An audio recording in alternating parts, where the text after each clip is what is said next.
Stanley, Scuba, Sailing, and Adventures.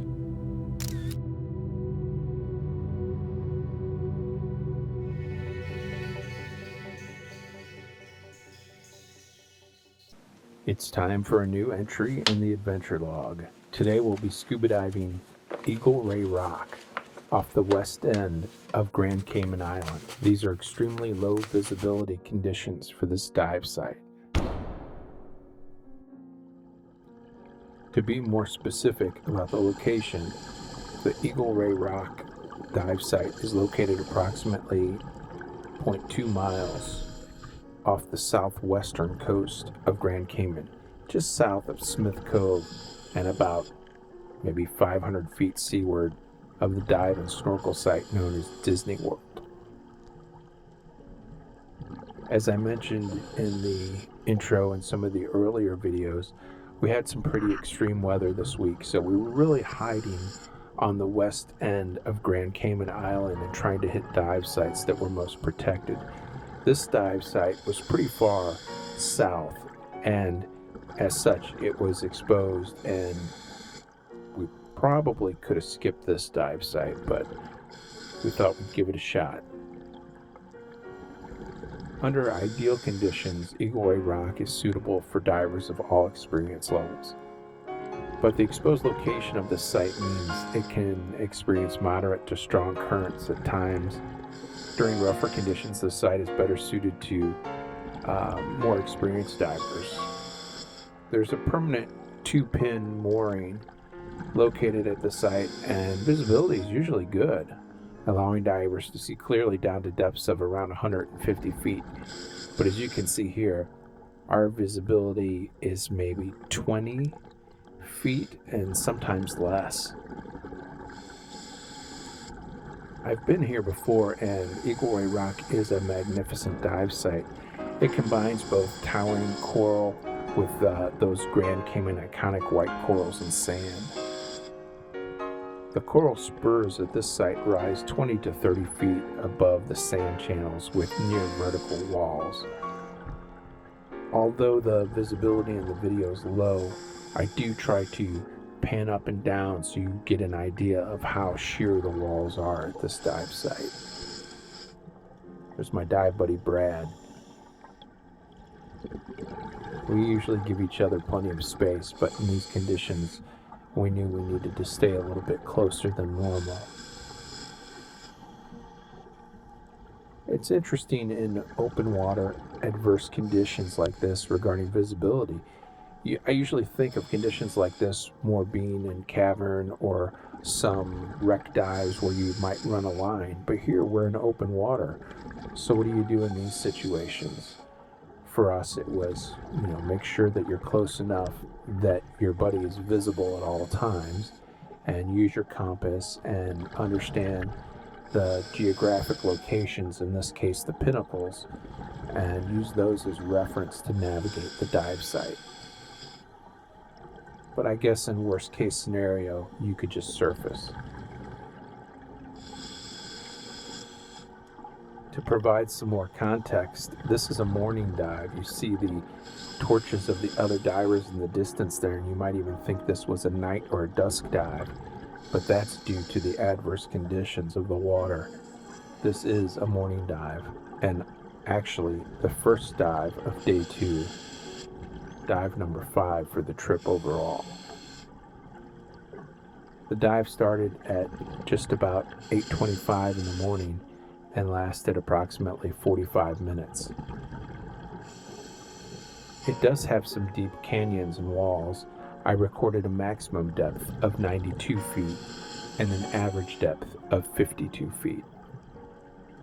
My dive computer recorded an average water temperature of 86 degrees Fahrenheit. Here we have a striped parrotfish in the terminal phase. They range in size from 8 to 9 inches, reaching a maximum of 10 inches, and are usually found in depths of water from 10 to 80 feet. Next, here we have a pair of banded butterfly fish. They range in size from 3 to 5 inches, reaching a maximum of about 6 inches, and they are most typically found in water from 10 to 60 feet in depth.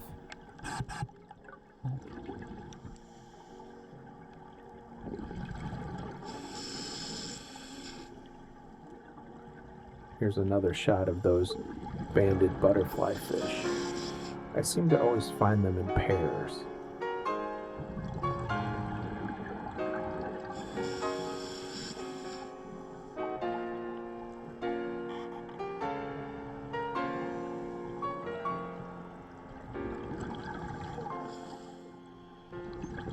The black and yellow fish in front of me is called a rock beauty.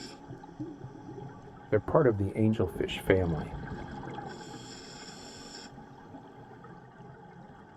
The fish with the red belly here is a parrotfish, more specifically a juvenile stoplight parrotfish.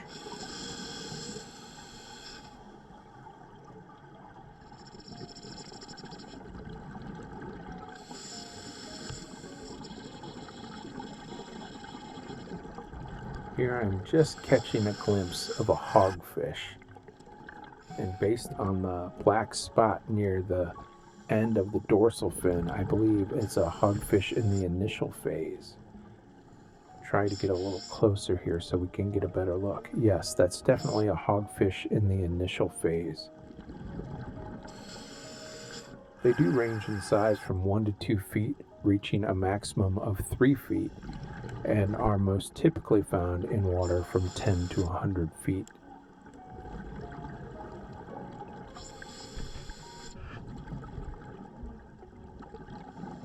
There's a second hogfish here, and also in the initial phase. Again, that black spot near the end of the dorsal fin is what tells us that it's in the initial phase. Also, when they're fully grown, they get a lot of dark on their face. See where that's kind of brown from the mouth to the top and beginning of the dorsal fin? That gets very dark as they get older.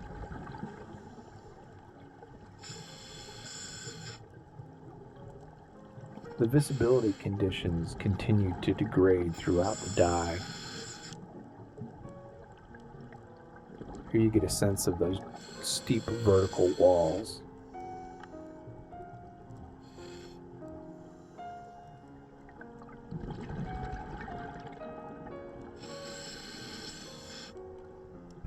Geographically, this is a great dive site, and as I mentioned, I'd been to this dive site before. It had been maybe 5 years since I was last here, and the visibility was great. The last time I was here was probably 150 feet of visibility.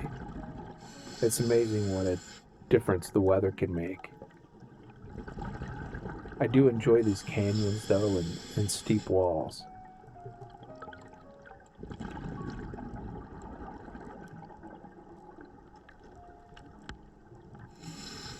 I saw some light coming through the rocks here below me, and in several of these dive sites there are swim-throughs. You can see there was another diver's torch light shining through from the other side. So I'm trying to decide if this opening is big enough for me to fit through.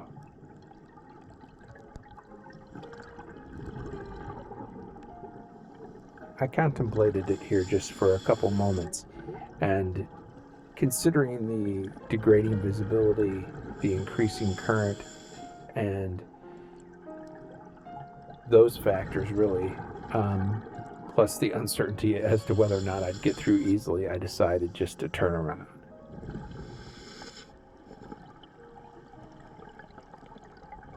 Probably the safer choice.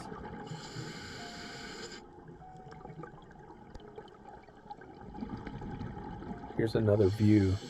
If I look down, you can see this sand channel and how it just cuts through, and you have these sheer walls running up on both sides.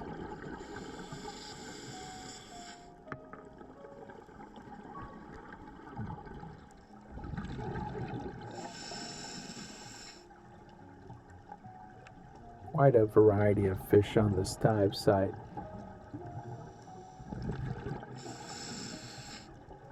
There's no lack of marine life, that's for certain.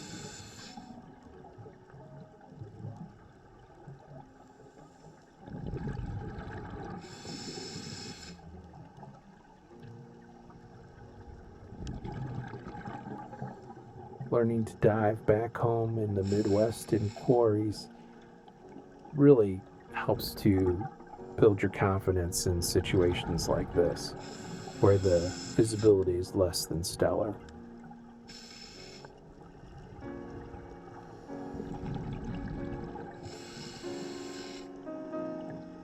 However, the water temperature here is much more comfortable. I certainly don't need a 7mm hood and gloves in 86-degree water.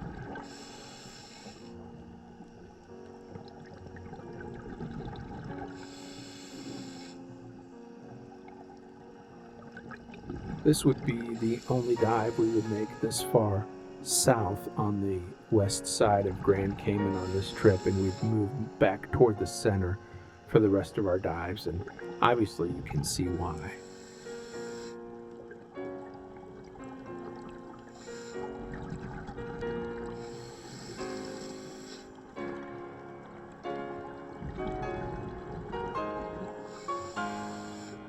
Here's another hogfish in the initial phase. Again, note that black dot at the base of the dorsal fin. And also how the face doesn't have that really dark mark yet, but you can see the outline of it.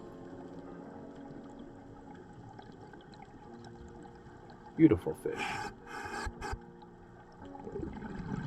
I decided here at the very end of the dive to break out my orca torch and see how well it would do in these low visibility conditions.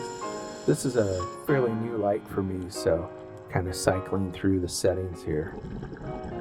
It really brings out the amount of particulate in the water, that's for certain. It's got a pretty good reach on it.